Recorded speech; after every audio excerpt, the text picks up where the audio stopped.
श्री कृष्णा, राधे राधे, जय श्री श्याम। आज आपने सुनेंगे अश्वनी माह के शुक्ल पक्ष में आने वाली एकादशी की संपूर्ण व्रत कथा। पहले सुनेंगे गणेश भगवान की छोटी सी कथा और फिर सुनेंगे एकादशी की। तो जिस श्री विष्णु भगत ने ये चैनल सब्सक्राइब नहीं किया है, कृपया उनसे अनुरोध है कि पहले मीना भारद्वाज भक्ति सागर चैनल को सब्सक्राइब जरूर कर लें। तो चलिए सुनते हैं गणेश भगवान की कथा। बोलो गणेश भगवान की जय। एक बुढ़िया माई थी और वह गणेश जी की पूजा अर्चना किया करती थी, लेकिन उसके पास गणेश जी नहीं थे। वह मिट्टी के गणेश जी बनाती और जैसे ही पूजा अर्चना करती और जल चढ़ाती तो वो गल जाते। बुढ़िया माई मन ही मन बहुत दुखी होती कि देखो मैं पूजा करती हूँ और मेरे गणेश जी गल जाते हैं। तो इस कारण से दुखी होने के एक दिन वो गांव के में से निकल रही थी, तो वहाँ कुछ मिस्त्री और एक मकान बना रहे थे। उन मिस्त्रियों से वह कहती है, अरे भाई आप ये पत्थर का काम कर रहे हो और एक बात मेरी भी सुन लो। वो कहते हैं क्या? कि इसी पत्थर से एक छोटे से गणेश जी बनाकर मुझे दे दो, जिससे मैं उनकी पूजा कर लिया करूँगी। तो मिस्त्री था वो बोला कि बुढ़िया माई इतने में हम तेरा गणेश बनाएंगे, इतने तो हमारी पूरी दीवार हो जाएगी और हम अपना काम कर रहे हैं। बुढ़िया माई को गुस्सा आता है और वो कहती है कि हे गणेश भगवान, अगर मैंने आपकी पूजा अर्चना तन मन धन से की हो तो इनकी ये दीवार बने ही न।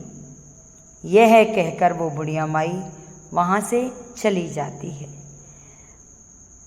इधर जो मिस्त्री राज लगे हुए होते हैं वो दीवार बनाते हैं, दीवार टेढ़ी हो जाती है, फिर उसको उधेड़ते हैं, फिर बनाते हैं, फिर उधेड़ते हैं।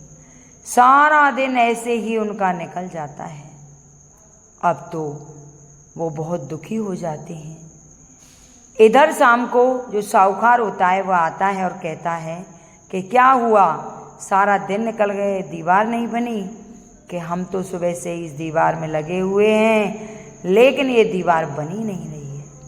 साहूकार कहता है कि ऐसा क्या हुआ जो सुबह से अब तक ये दीवार नहीं बनी।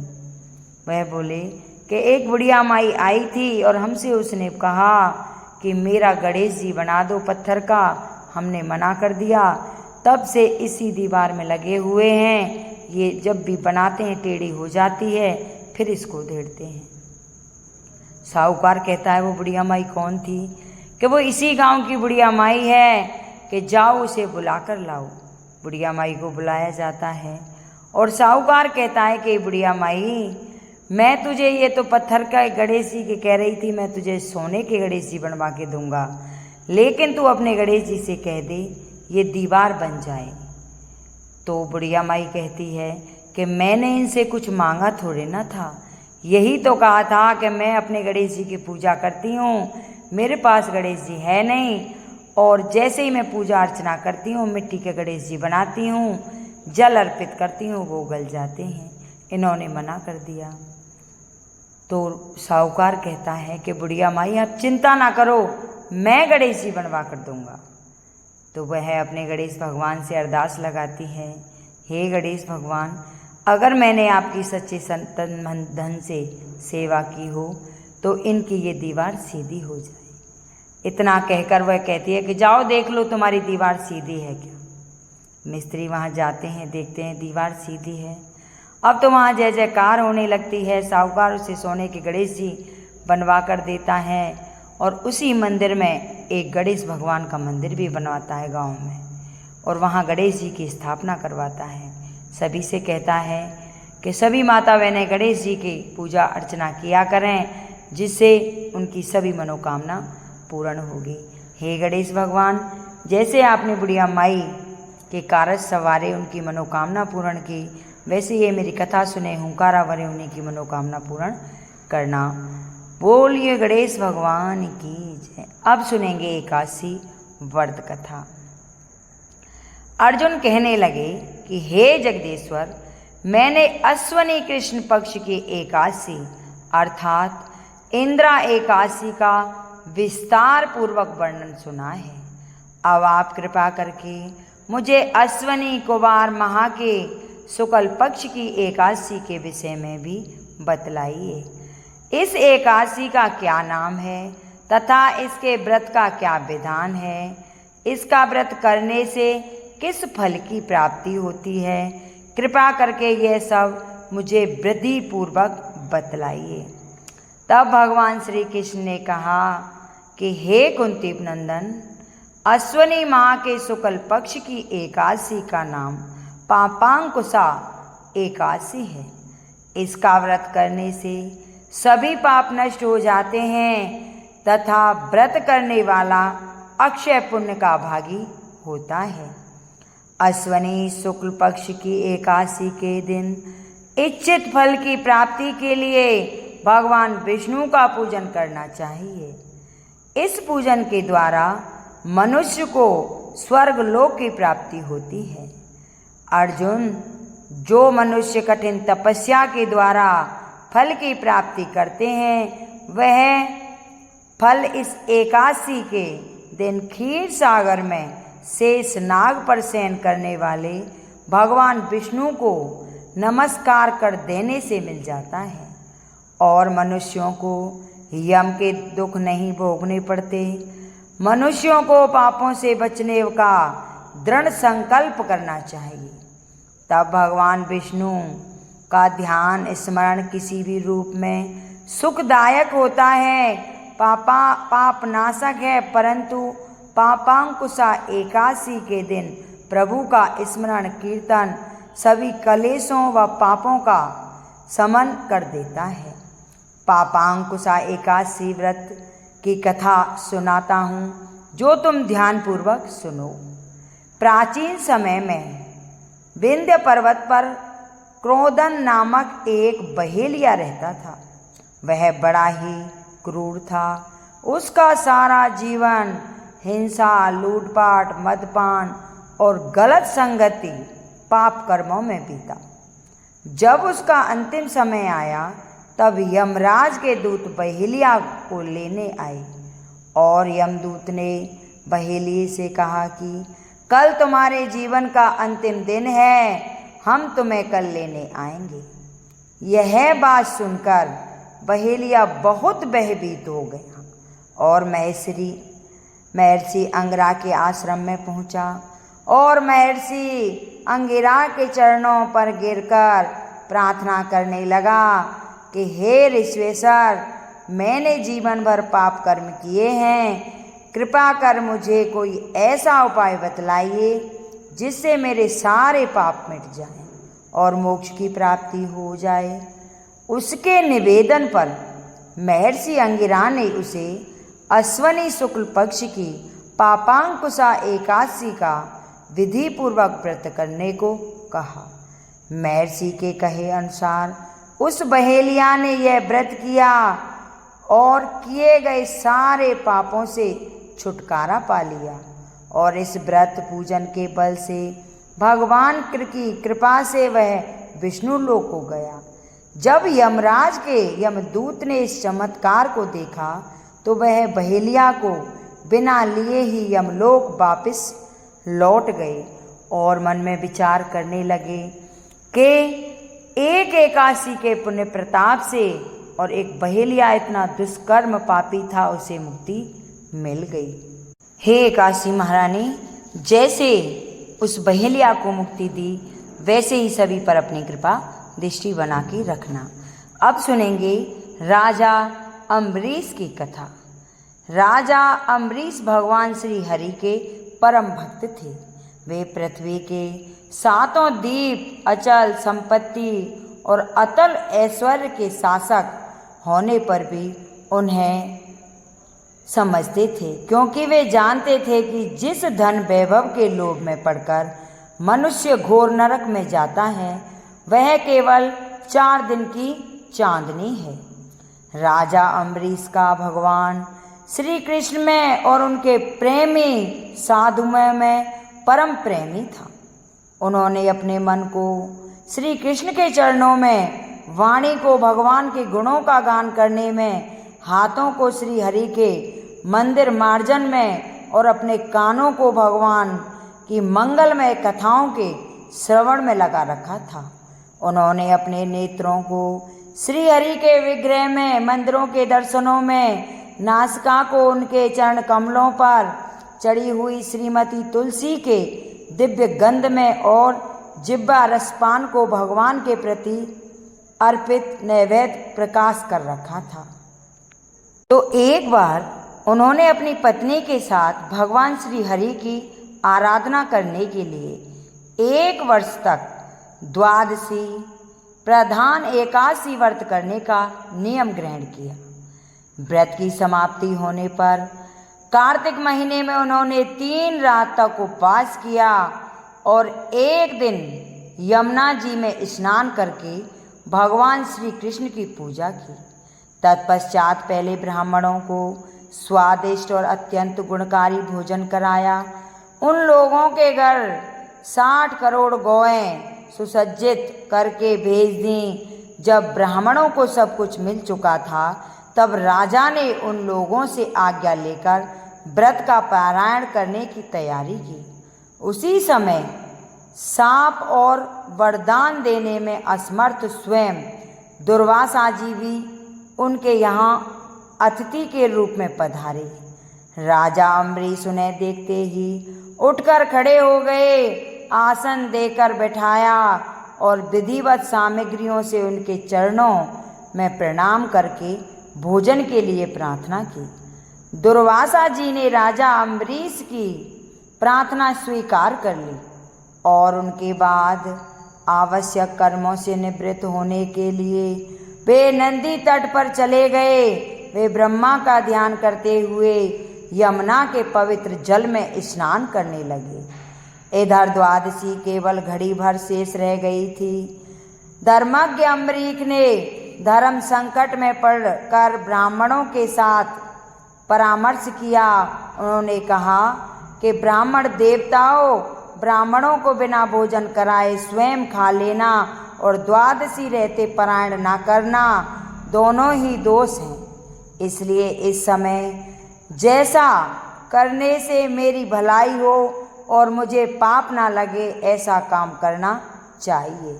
तब ब्राह्मणों के साथ विचार करके उन्होंने कहा कि ब्राह्मणों, श्रुतियों में ऐसा कहा जाता है कि जल पी लेने ना भोजन करना भी नहीं हो करता, इसलिए इस समय केवल जल से पारायण कर लेता हूँ। ऐसा निश्चित करके मन ही मन भगवान का चिंतन करते हुए राजश्री अम्बरीश ने जल पी लिया और फिर दुर्वासा जी के आने की बाट देखने लगे। दुर्वासा जी आवश्यक कर्मों से निवृत्त होकर यमुना तट से लौट आए। जब राजा ने आगे बढ़कर उनका अभिनंदन किया, तब उन्होंने अनुमान से ही समझ लिया कि राजा ने पारायण कर लिया है। उस समय दुर्वासा जी बहुत भूखे थे। वे क्रोध से थरथर कांपने लगे। उन्होंने हाथ जोड़कर खड़े अम्बरीश से डांट कर कहा, अहो देखो तो सही, यह कितना क्रूर है। यह धन के मद में मतवाला हो रहा है। भगवान की भक्ति तो इसे छू तक नहीं गई और यह अपने को बड़ा समर्थवान मानता है। आज इसने धर्म का उल्लंघन करके बड़ा अन्याय किया है। मैं इसका अतिथि होकर आया हूँ, किंतु फिर भी मुझे खिलाए बिना ही इसने खा लिया। अच्छा देख, मुझे अभी इसका फल चखाता हूँ। यूँ कहते हुए वे क्रोध से उठ खड़े हुए। उन्होंने अपनी एक जटा उखाड़ी और उससे अम्बरीश को मार डालने के लिए एक कृत्या राक्षसी उत्पन्न की। वह आग के समान जलती हुई हाथ में तलवार लेकर राजा अम्बरीश पर टूट पड़ी। परम सुख परमात्मा ने अपने सेवकों की रक्षा के लिए पहले से ही सुदर्शन चक्र को नियुक्त कर रखा था।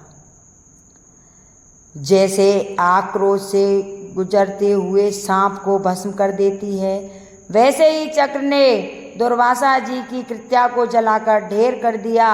जब दुर्वासा जी ने देखा कि मेरी बनाई हुई कृत्या तो जल रही है और चक्र मेरी ओर आ रहा है, तब वे भयभीत हो अपने प्राण बचाने के लिए जी छोड़कर एकाएक भाग निकले। जैसे ऊंची ऊंची लपटों वाला दावन सांप के पीछे दौड़ता है, वैसे ही भगवान का चक्र तो मेरे पीछे लग गया है। तब दुर्वासा जी दिशा, आकाश, पृथ्वी, अतल वितल आदि नीचे के लोक, समुद्र लोक को पाताल लोक, उनके द्वारा सुरक्षित लोक एवं स्वर्गलोक में गए, परंतु जहाँ जहाँ गए वहीं वहीं उनके सहसा तेज वाले सुदर्शन चक्र को अपने पीछे लगा दे। जब उन्हें कहीं भी कोई रक्षक में नहीं मिला, तब वे और डर गए और अपने प्राण बचाने के लिए वे देव ऋषि मुनियों ब्रह्मा जी के पास गए और बोले कि ब्रह्मा जी, आप स्वयं शंभु हैं, भगवान के इस तेजोमय चक्र से मेरी रक्षा कीजिए। ब्रह्मा जी ने कहा, दुर्वासा जी, मैं शंकर जी, दक्ष, भृगु आदि प्रजापति, भूतेश्वर आदि सब जिनके बनाए नियमों में बंधे हैं तथा जिनकी आज्ञा सिरोधार्य करेंगे, हम लोग संसार का हित करते हैं, उनके भक्त के द्रोही को बचाने में हम असमर्थ नहीं हैं। जब ब्रह्मा जी ने इस प्रकार दुर्वासा को निराश कर दिया, तब भगवान के चक्र से संतप्त होकर वे कैलाशवासी भगवान शंकर की शरण में गए। शंकर जी ने कहा, दुर्वासा जी, जिससे पैदा हुआ उनको ब्रह्मांड में हमारे जैसे हजारों चक्कर काटते हैं।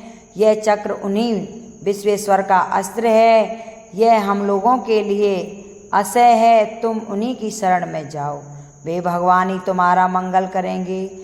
निराश होकर दुर्वासा जी श्री हरि भगवान के परम धाम वैकुंठ की तरफ भागे। दुर्वासा जी भगवान के चक्र की आग से जल रहे थे, वे भगवान के चरणों में गिर पड़े।